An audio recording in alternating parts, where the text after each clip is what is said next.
So what I'm articulating here is more about what's driving. So the modeling would become more the masculine. Right, right. She would identify with the masculine, and I would suggest even that there's women, like somebody like myself who maybe presents kind of more femme or something, you know, that actually I would suggest that this happens to all lesbian girls. Okay, that there's an identification at some level with the father to woo the mother. Okay, but there's a range of how then that, depending on, I mean, you know, okay, I said at the beginning this is early, we're developing this theory.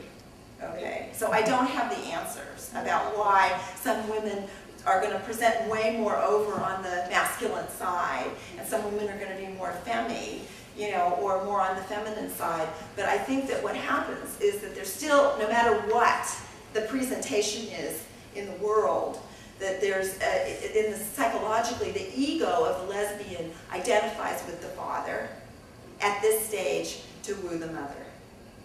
I think that's what happens. Okay, what happens now in lesbian and gay families where there's two mothers or two fathers? Uh-huh. Well, there's no modeling there of the other sex. Uh-huh. And so how does the child identify and oh, okay. So, you know, I don't know, I don't think anybody's done studies about this, you know, but it's like, if you had any ideas. yeah, well, basically what I would say is what I'm proposing here is it's an intrapsychic archetypal process, which means it goes on, it's innate in the psyche. Like our psyches have a mother archetype and a father archetype in them, okay, and have masculine and feminine in them no matter what. And the psyche will figure out a way to enact that, because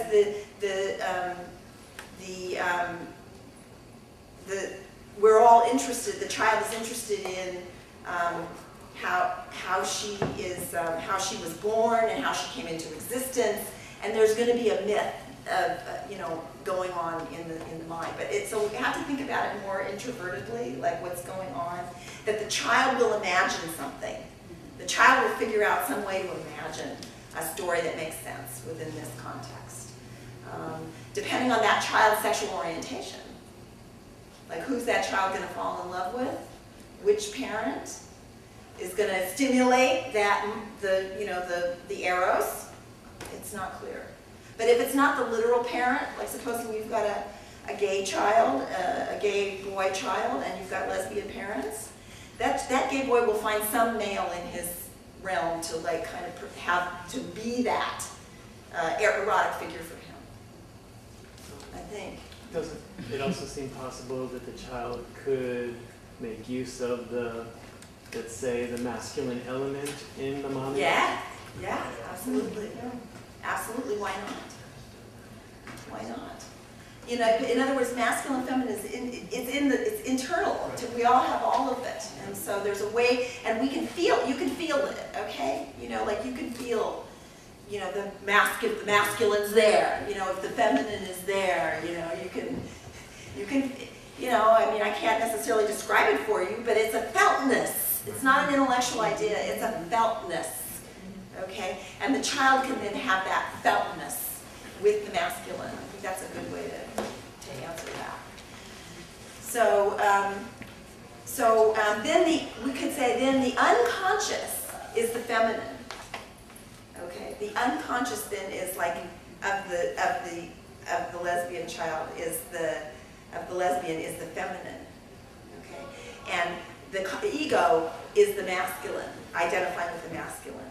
When the ego then turns around and begins to make a relationship with the unconscious, and the unconscious is experienced as the feminine, they get engaged. There's an erotic engagement that starts to happen inside one's own psyche. And this soul figure double is the bridge, is the representative of the unconscious and the collective unconscious and the inner divine. And by making a relationship and cultivating a relationship with that inner feminine, that inner soul figure, however she appears to you. I dream about both. It's like I have dreams about really incredible feminine women and really hot, sexy, butchy women. It's like, that soul figure shows up for me both ways. And then my ego gets to relate from the feminine or from the masculine, depending. Because our idea, eventually the idea is to integrate the whole thing, regardless of your presentation. We're talking about in the psyche.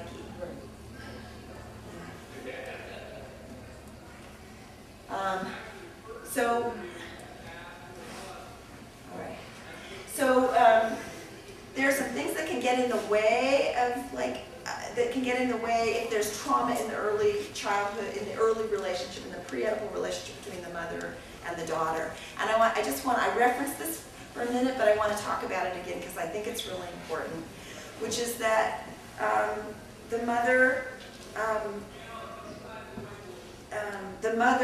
comes from a heterocentric perspective, and she gazes at her baby daughter and she says, "You will be like me."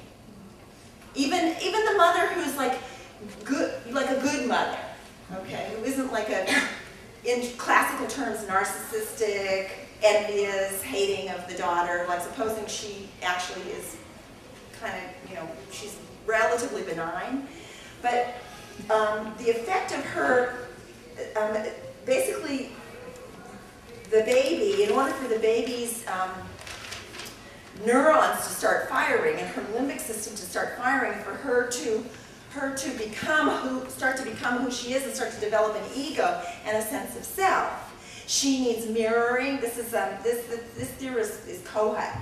She needs mirroring. She needs twinship. She needs to feel a sense of twinship with whoever's gaze is looking at her. She needs to be able to idealize that person who's her caregiver, but she really needs some mirroring. She needs to be seen. And the baby needs to be seen inside her own subjectivity for her own sake and for her own self. So that there needs to be a mother who isn't like my child. Okay, as soon as you've got my child, you've got a problem. Okay, because there's this, demand. That's within a heterocentric framework, my child. Okay? But there are other frameworks that aren't heterocentric, that aren't about my child, that are about, here's this human being that's come into the world, I wonder what she's like, I wonder who she is, I wonder who she's going to be. I wonder who her, like in Native American traditions, like who's her, or in most indigenous traditions, like the kinship systems aren't based on blood. They're based on what deity is calling you, what God has called you. Have you been called, and that people who would be recognized as what we call gay, have been called by a particular deity. And the parents would be looking like, who's calling this child? Is she supposed to be a musician? What's her deal? And the blood thing really would not be privileged. And I think I can't kind of emphasize how important this is, because we completely accept it. We completely accept how important this is. That we accept that blood ties are the ties, and we're inundated with this. So anyways, what's going on here with the mother and the baby, the mother is looking at the baby and she's saying, you're going to have a baby just like me.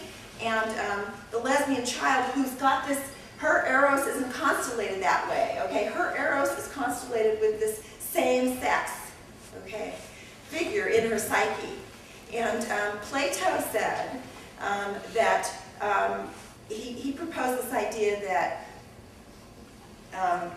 people who have a homosexual sexual orientation don't procreate literal babies, but they procreate what he called children of the mind. And that's the function of homosexual relating. And if you happen to be gay, if you've ever gotten it on with somebody of the same sex, you know you don't have babies. That's not what comes from that relationship, but that doesn't mean nothing comes. Okay, something else comes. And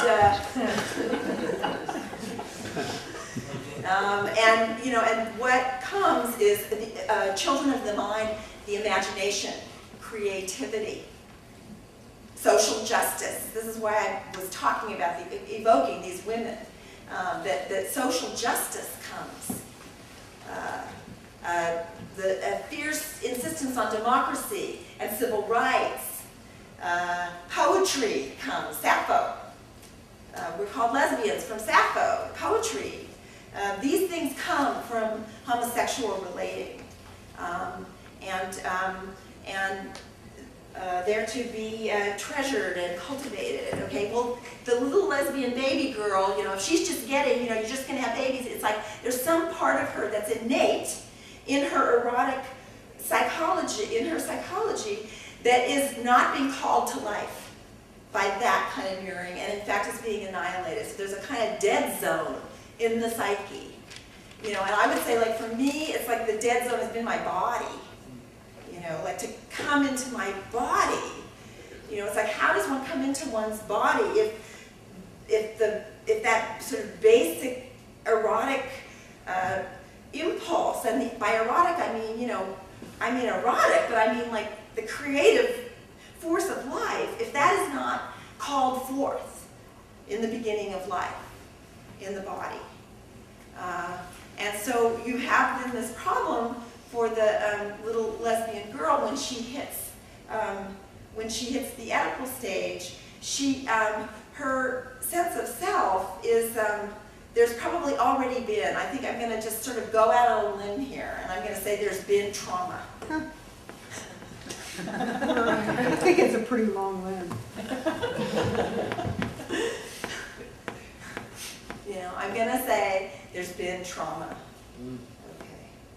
In this core place of her sense of self that hasn't been allowed to kind of come forward. And so, and then in the family, you know, everybody's like, oh, look at that cute little girl, let's put her with him, and, you know, you can see it all the time. It's like, and it's toxic. It's toxic. So when the Oedipal stage hits, and when it hits, it's this, you know, it's in our genetic makeup is one way to think about it. It's like it just hits, and it comes on, and it's lust comes online, basically. And there's this feeling towards this mother object, like, you know, I love you, I want you, you know, and that has, you know, the ability to actually come forward with that has already been profoundly thwarted by what's gone on at the early stages of development. So when working with lesbians before I say that, I want to say this is a problem for all women, not just lesbians. Okay, it's a problem for all women to get only mirrored as you're gonna have babies. Okay, that's a problem for all women. Okay, it's what happens to lesbians is just sort of like it's intensified because of how our eros is constellated. But it's a problem for all women whose sense of self is supposed to come from caretaking others, taking care of others, having children, holding the family together. If that's where your sense of self is supposed to come from, then how does one ever have a sense of being centered in one's own creative engagement with life and creative erotic engagement with life?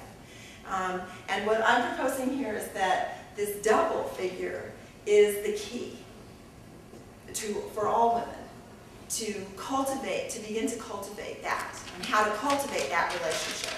Now, what happens, you know, in terms of the process psychologically in lesbian affirmative psychotherapy is, because of what I just described, what goes on in the early stages of development, there's work that has to be done on the mother-daughter relationship, because there's this early trauma that's sort of blocking access to being completely centered in the completely lesbian-centered, completely centered in relationship with the double, in the way that I described when I read that quote from Anne Hedwana.